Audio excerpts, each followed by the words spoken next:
Today we're with an amazing group of homesteaders in Iowa here, and we're with the Self-Sufficiency and Homesteaders Community Forum. The event's May 2nd and 3rd. We're gonna get right into it though. Some quick introductions. Anything you want to share about the event? Anything in particular? Well, my name is Sean Ott, and we live here at the camp, Forest Lake Camp, and our event is, like you said, May 2nd and 3rd. It's all about networking with each other and building friendships. My name's Teresa Ott, and as Sean said, it's all about community. We started this group so that we could help people to help themselves, to teach each other different skills that we know and to learn skills from other people. My name is Jasmine Getters, and I think our whole group is pretty like-minded and really trying to empower people to make connections and learn from each other so that we can really encourage people to live the homestead and holistic lifestyle, get away from dependency on the grocery stores and the big medical corporations and all of the other things that are really poisoning our lives and the quality of our lives. My name is Susan Hall, and we do have a website. You can link on the, okay. And we do have our speaker schedule tentatively up already. And we're also making sure we've got our vendors up too and our sponsors. So if you can link to that, people can go and actually look and see who we're going to have speaking that day. I'm Terry Thomas, and we're here as a community. We're helping to empower people and show them there's no fear. You can do this and take away any doubt that I can't do it all. Well, you don't have to do it all. We're here to help you through it. Now the next question is, what are you passionate about in the homesteading community? Like, what specialties do you bring to the table? What are you most excited about with the event? Well, I think my family is really passionate about homesteading. We have a goal. We're going to be living off grid, being self-sufficient, how to do this. But as we are learning that the networking side of stuff, and you're going to hear that out of me a lot, is being able to rely on others, because there's no way you can gather all the information you need to know and keep it in your head.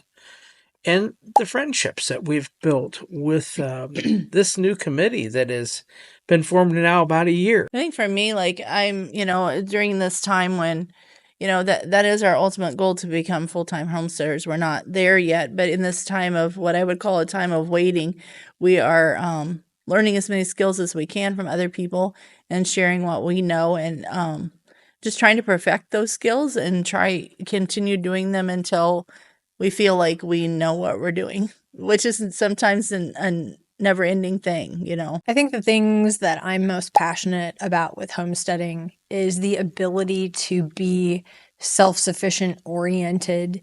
And like Sean was saying, the level of community networking actually enables people to become more self-sufficient. If we lean on each other and we learn from each other, sort of like the barn raisings from the olden days, those people knew how to live, and they knew their neighbors, and they provided for themselves and each other, and they didn't rely on the government, and they didn't rely on big pharma or big ag or big food. And that's my passion. Like, I want to do things holistically. I want to do things independently with my like-minded friends and neighbors so that we can grow healthier food, live healthier lives, and have that fundamental sense of friendship in our community. I guess I kind of view growing up the way that we did almost like homesteading. We have a family farm. I grew up on the farm. My husband grew up on a dairy farm. We actually live where I grew up now. And we have cattle, and we have chickens, and we have pigs. And for us growing up, we were already used to that. We had our own food on the farm, the gardening and the canning and all of those things. We grew up with that. So it's not anything foreign to me, and it never has been. I suppose the one thing that I've added in over the years is because I've went and got certified in multiple natural health modalities. One of the things that I'm passionate about is like herbs, foraging, growing your own herbs, and the things you can make and use with those things for your own family. So I've kind of always grown up that way. We have a lot of Amish neighbors, so community and English neighbors. So community was big even when I was a kid. I've seen us get away from it, and it's not any better. The direction my wife and I take on it is urban homesteading. Not everybody can have 15 acres. Not everybody can have livestock. We're bringing it to you of this is where you're at. This is what you can do. Improve yourself. Education for us is a big thing. The saying is try, fail, try again, fail better. Just never stop trying. Never be afraid to fail. All you do is you learn that's not the way to do it. Let's try it again. And that's education is the biggest part of if you're educated, you're empowered. I can do this, and you're not afraid to try something different. Even though if you can't live on a farm, you can still do stuff to improve your health, improve your life right where you're at. What is one thing you don't know currently that you're looking forward to as a vendor that you know is coming up, or one skill you're looking to learn from this event? Making candles. I really want to learn more about sourdough bread making. I just co-opted with my best friend on raising beef cattle, and Susan is teaching a natural cattle class, so I'm really looking forward to your class. Really sourdough, because so far I think I've killed 3 starters. Mine is really on the herbal side and the holistic side of it. I'm a cancer survivor. My wife has leukemia, and so we look more towards herbal and holistic, to, like you say, to get away from the big pharma stuff that if it's got more side effects than it does what it helps, you don't need it. What's one memory or one event between all of you guys that has strengthened your bond amongst each other? God. We come from all over the state. We come from all different walks of life, but we all are drawn together to a family. This ain't just a group of people. We're a family. And we know we can call on each other and go, hey, life is bad. We got a problem. Susan, having trouble with my blood pressure. What do I do? Jasmine, need some advice. Sean, I've got a coon in my barn. Help. But yeah, I agree with Sean. And also, just the community of that, we're all so like-minded. And I think that's what drew us to each other to begin with. But then as we've got to know each other, we really have become a lot more than just a community. We've become friends and kind of a family, but we want to continue growing that family to help other people to become part of that too. Yeah, I totally agree. I think God definitely put us all together. One of my favorite things about our committee is we all have skills that are just a piece of the whole. Each of us contributing our piece makes the whole happen. And without one of any of us, the whole wouldn't be whole. We've all really supported each other and helped each other. And like Sean and Teresa said, it's become a family. And I don't know that any of us planned on that, but that's such a huge blessing in my life. I'm very grateful for that. I've really loved our brainstorming sessions when we were trying to come up with who could speak, because everyone speaking is volunteering their time and their knowledge. So everyone that's coming is just coming to be a part of this. And the way that the pieces have fallen together, it's definitely been led. God has put amazing things in our path. So it is going to be, I think, something that's going to grow, and it's going to help so many people in different ways, not just one way, but in all kinds of ways. I think it's just the humility of the group. We don't have a leader. We all come together and our whole focus is the community. It's not, none of us have an agenda that we want to come out of this. We all have our skills. We want to teach everybody, and we want to learn everybody else's skills. Where can people find more details about the event? So we have a Facebook page and a Facebook group, and it's just Self-Sufficient and Homesteading Community Forum. So you should be able to just search it on Facebook and find it. And then we also have a website that is www.selfsufficienthomesteadingcommunityforum.org. Why does Iowa so good of a homesteading place? Wildlife, timbers. We have a vast broad from open plains to timbers. Like Jasmine lives up on the flats. Yeah, I do. Where here, we're in the rolling hills. So each area has its benefits and such. Well, I think there's just a wide variety of things that you could grow or forage here in Iowa. I think our rainfall yearly and our growing season is conducive to being able to grow pretty much whatever you wanted outside of the tropical realm. Our soil is good. Our water is reasonably clean. Our air quality with all the agriculture is pretty good. So I think that it's a safe, natural place to homestead. I think one of the advantages is that we still have a lot of family farms out there. And so if someone's coming into our communities who is wanting to homestead and they have questions, there's a lot of people still left here that can answer a lot of those questions, like canning, livestock, different things that in a lot of other areas you might not have. I'm sure they do in other states too, but there is a lot of family farms still left out there, even though it seems like there's not. And most people, especially with community, will be willing to sit down and help and talk and share.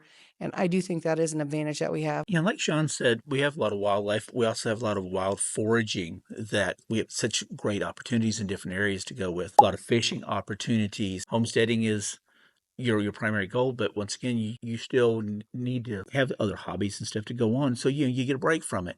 And if you're from like come at the attitude like we do with it from an urban homesteading, we also have a large Amish community. So you're able to get your bulk goods and stuff like that, which you can't afford to or can't be able to grow your own. You're able to get stuff in bulk, and you know it's still in a decent state when you get it. You don't have to worry about it being full of chemicals. Well, and the other thing about having both the Amish and the family farms is that if you want to get to know your local farmers and get produce or get meat or get milk or those sorts of things, because raw milk is now legal in Iowa too, you have the ability to go to those people and get that stuff. I think that's one of the best things about our group on Facebook.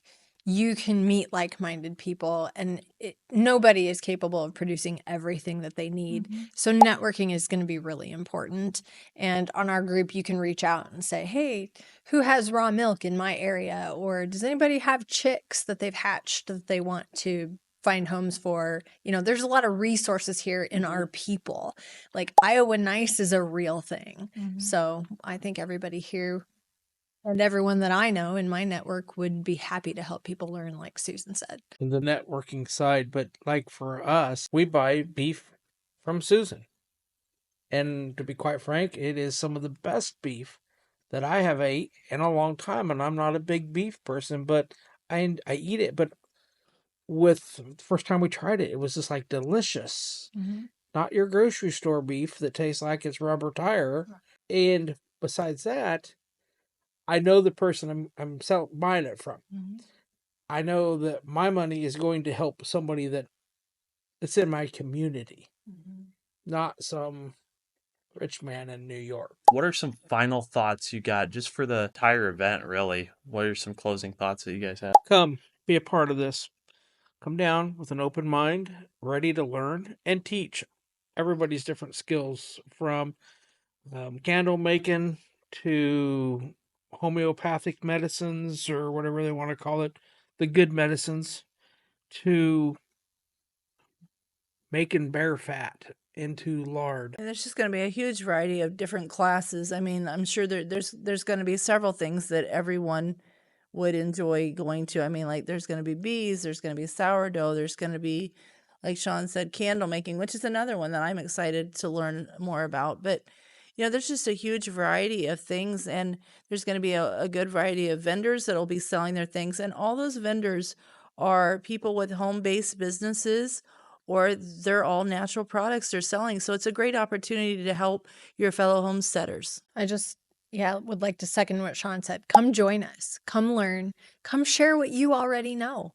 Meet people, network, build our community with us. And we're going to have several opportunities for people to meet and chat. We've got some roundtable discussions that we're going to be doing. We're going to have a fellowship bonfire Friday night. We're going to have a Dutch oven cook-off on Saturday evening. We want to have fun, but like everybody said, we want to build a community and be there for each other and, have more resources. I know when people ask me, I want to start homesteading, what do I need to do first?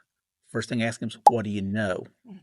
Once you know what you know, then pick one thing you want to learn. When you're coming here, there's going to be a lot of stuff going on. There's a lot of information overload. Pick two things that you really, really want to learn. Take all the notes you can, but pay attention to other stuff that's going on. Take those notes. Pick the two main you really want to learn. So the next conference, you can come back and go, hey, I want to learn. I've learned these. I've practiced them a year. Now I want to learn two more new things. That way you don't feel overwhelmed. You don't feel like a failure. I tried this and I can't. Just don't get information overload. Make it fun. Have a good time with it. If I can add something to this committee, it decided once this event's over with, whatever we make, we're going to pay our bills. And then after that, we are going to donate it back to something in the community. And it's not about us making money. It's about helping each other. And the main thing is networking. And when you give back to people, it helps out. Obviously, this is going to be an amazing event, May 2nd and 3rd. All the vendors, all the information, the website, everything will be linked below. So make sure to check that out and come be a part of this event. It's going to be special. It's going to be all about whether you're step one of just starting your homesteading journey, and maybe you're starting a garden this year, or maybe you're someone that's been doing it for 20 years. Like they said, candle making, there's all sorts of stuff that you may not know. There's definitely going to be something for you.